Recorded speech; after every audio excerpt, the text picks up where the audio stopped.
What is up, everyone? I'm Ryan Klimchek, and thank you for joining us for the second edition of Chirp Central, presented by Victory Honda of Muncie. It was a busy week for Ball State sports, but don't you worry, we've got you covered, and we'll run you through all the action from this past week, along with previewing what lies ahead. Cross-country, football, field hockey, and women's volleyball all started their 2019 campaigns as soccer looked to continue rolling after a very successful start to its season. We begin with cross-country, who began its season at the Butler Twilight Tri-Meet, placing second out of 3 teams, led by a strong performance from freshman Juliana Stogsdill. Here's a quick look at the Cardinals' season-opening event.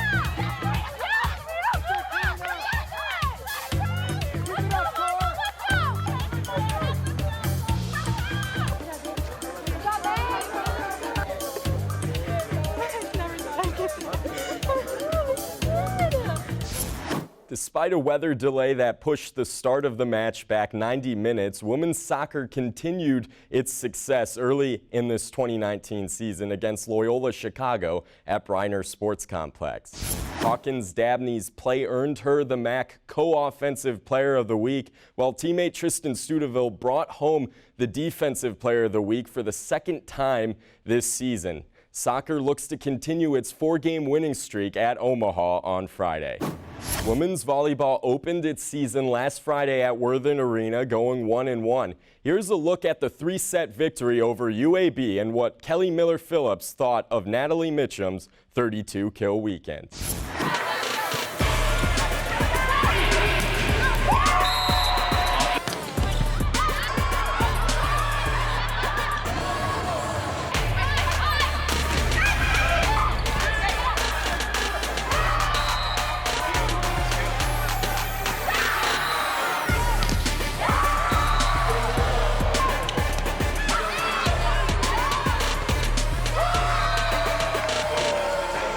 Natalie did a great job. I think she's certainly a really physical presence at the net. She hits the ball hard, and she's just going to get better and better. I mean, for her first weekend now and taking as many swings, and we put a lot of responsibility on her, and I thought she just did a really, really good job of just doing her role, scoring when we needed to score, and I'm really happy with how she played.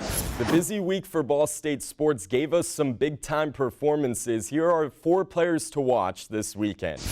For field hockey, Sierra Jefferson scored the game-winning goal against Davidson. Christian Albright tallied 7 tackles and had a strong performance in football's opener versus Indiana at Lucas Oil Stadium. For women's volleyball, Natalie Mitchum, as I mentioned earlier, collected 32 kills in her first 2 matches of the season, and Tatiana Hawkins-Dabney, of course, with the game winner against Loyola. Football returns to the Shoe this weekend to host Fordham. Defensive coordinator David Elson and linebacker Christian Albright are ready to play back home again. I think we can learn from some positives and that we're capable of playing very physical, and that's something that we want to bring week in and week out, and we know we got to do it during the week in practice.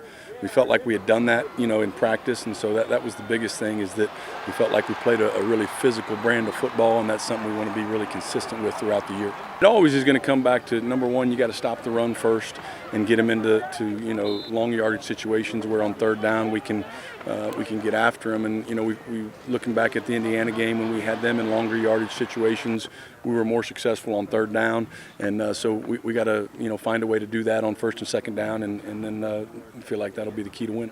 Mainly looking to improve my pass coverage. I know that was a big emphasis for me because last year was my first year playing outside linebacker and having to drop into coverage, so I was kind of lost it sometimes, but now I have a better feel of it this year, dropping into coverage and seeing routes and stuff. Can't wait. We're excited to be back in Schumann Stadium. Can't wait to put on a show for the Cardinal Country, so we can't wait. Field hockey plays a grueling 3 matches this weekend. Second-year head coach Stephanie Bernthal looks forward to the challenge. We've been preparing for it, and then kind of the trick is to switch gears, and already as coaches we've been preparing for SLU as well, St. Louis, and they have a little bit of a different style too. And then on Sunday we've got IU who's different as well. So it's a great challenge for us as a coaching staff to put the game plans together and really teach the concepts to a pretty young team in a way that I think we can go out and execute and win these games. A lot of Ball State fans made the trip to Lucas Oil Stadium to support the football team last Saturday, including the women's golf team. Big smiles from the team cheering on football, all having a good time. Certainly good to see fellow Cardinals supporting each other. That does it for this week's edition of Chirp Central, presented by Victory Honda of Muncie. Be sure to follow Ball State SportsLink on social media. Just search @BSU SportsLink. Thank you for watching.